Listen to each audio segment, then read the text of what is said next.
دور کرنے، ہمیں اللہ کی یاد سے گمراہ کرنے اور ہمارے فیملی سسٹمز کو خراب کرنے میں کوئی بھی کسر نہیں چھوڑی، اور باقی اس کے بعد جو کسر باقی رہ گئی تھی وہ کسر اس خدا اور محبت ڈرامے نے پوری کر دی ہے۔ اور یہ پاکستانی ڈرامے غور سے دیکھنے کے بعد ہمیں یہ پتہ چلتا ہے کہ ہمارے پاکستانی جو ڈرامہ رائٹر ہیں ان لوگوں کو بھی اور کوئی کانٹینٹ ملتا ہی نہیں ہے، ڈھنگ کے اسکرپٹ لکھنا نہیں آتے، ان کو ایک ہی چیز ہمارے سامنے رکھنی ہے، ان کو ایک ہی چیز دکھانی ہے، وہ ہے بے پردگی، ان کو ایک ہی چیز پھیلانی ہے، بے حیائی اور فحاشی، ان کو ایک ہی طرح کا میسج دینا ہے کہ لڑکا لڑکی کی جو ناجائز دوستیاں ہیں، وہ جو حرام ریلیشن شپس ہیں وہ جائز ہیں، ایسی ہی چیزوں کو انہوں نے ہماری سوسائٹی میں عام کرنا ہے۔ اور زیادہ سے زیادہ یہ جب اس سے باہر جائیں گے تو یہ دکھا دیں گے یہ جو سسر ہے یہ اپنی بہو کا عاشق ہے۔ اگر آپ لوگوں کو میری بات پہ یقین نہیں آ رہا تو خدا اور محبت ڈرامہ اٹھائیے گا ذرا اور دیکھیے گا، وہ ماہی کا ایک سین دیکھیے گا جب وہ ماہی آتی ہے اس فراد نامی ایک لڑکے کے نام، جس کا فیروز خان نام ہے، ایک ایکٹر کا نام جو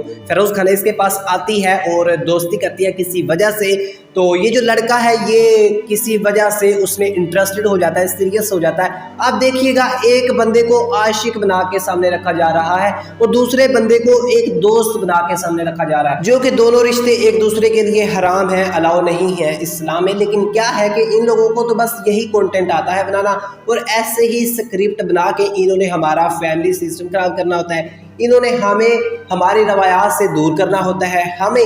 گمراہ کرنا ہوتا ہے۔ اب کیا ہے کہ فیروز خان جیسے ہی پرپوز کرتا ہے ماہی کو، کہتا ہے کہ میں تم سے پیار کرنے لگا ہوں، تو ماہی کہتی ہے کہ بھئی ایسا کچھ نہیں ہے، کسی وجہ سے میں نے تم سے دوستی کی تھی، تو یہ دوستی ہے، پیار نہیں ہے، تو میرا ایک لیول ہے اور تم ایک نوکر ہو، میں ایک مالکن ہوں، تو میں اپنے سٹینڈرڈ کے لڑکے سے شادی کروں گی، تو تم ذرا کوئی اپنے لیول کی لڑکی ڈھونڈ لو، تو ایسا پوسیبل نہیں ہے۔ تو کیا ہوتا ہے، اب فرحاد کا دل ٹوٹ جاتا ہے۔ اب دیکھیے گا دل ٹوٹا ہے تو اس نے اسی وقت اس سے بد دعا دی ہے کہ تم زندگی میں خوش نہ رہو، جس طرح تم نے مجھے بے سکون کیا ہے، فلاں فلاں کر کے۔ اور اب ذرا اس کہانی کو غور سے سنیے گا اور دیکھیے گا کہ کیا ٹویسٹ لایا جا رہا ہے اور ہمیں کیا چیز دکھائی جا رہی ہے اور اس چیز کو کیسے ایک زہر کی طرح ہماری رگوں میں اتارا جا رہا ہے۔ ایک ایسا رشتہ جس کی اسلام میں کوئی اہمیت نہیں ہے اور نہ ہی اسلام اس کی حمایت کرتا ہے، بلکہ اسلام ہمیشہ اس کو ڈسکریج کرتا ہے،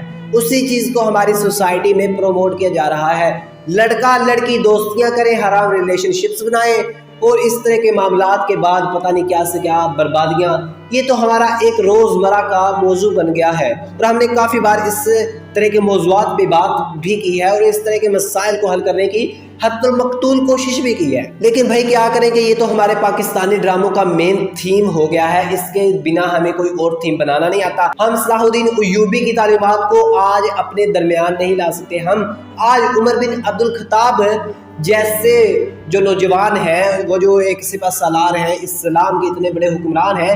ان کی تعلیمات کو اپنے درمیان پروموٹ نہیں کر سکتے۔ ہم بس تو اس طرح کے ڈرامے بنا سکتے ہیں اور اس نیشن کو سب سے زیادہ گمراہ کرنے میں ہم لوگ بہت ہی زیادہ آگے چل رہے ہیں، اس طرح کے ڈرامے بنا کر کے، اس طرح کے کانسیپٹس جو ہے اپنی سوسائٹی میں عام کر کے۔ دوستو آپ کو اس حوالے سے بھی بتاتا چلوں، یہ جو ڈرامہ خدا اور محبت ہے اس کا مین تھیم ہے کہ انسان عشق مجازی سے عشق حقیقی کی طرف متوجہ ہو سکتا ہے، لیکن ان لوگوں نے پتہ نہیں لائن کون سی پکڑ لی ہے اور کیسا یہ راستہ اس امت کو اور ایسے لوگوں کو اور اس قوم کو دکھا رہے ہیں۔ یہ تو سراسر گمراہی ہے، گناہ ہے اور حرام راستہ ہے جس کی طرف یہ متوجہ کر رہے ہیں، اور مکمل تھیم آپ لوگوں کے سامنے موجود ہے۔ ایک لڑکی ٹھکرا رہی ہے ایک لڑکے کو اور وہ لڑکا ایک عام دنیا کو چھوڑ کر کے چلا جاتا ہے غاروں میں، مزاروں میں جا کر کے پتہ نہیں کیا سے کیا کرتا رہتا ہے، اسے اپنی فکر نہیں ہے، اسے اپنے ماں باپ کی فکر نہیں ہے۔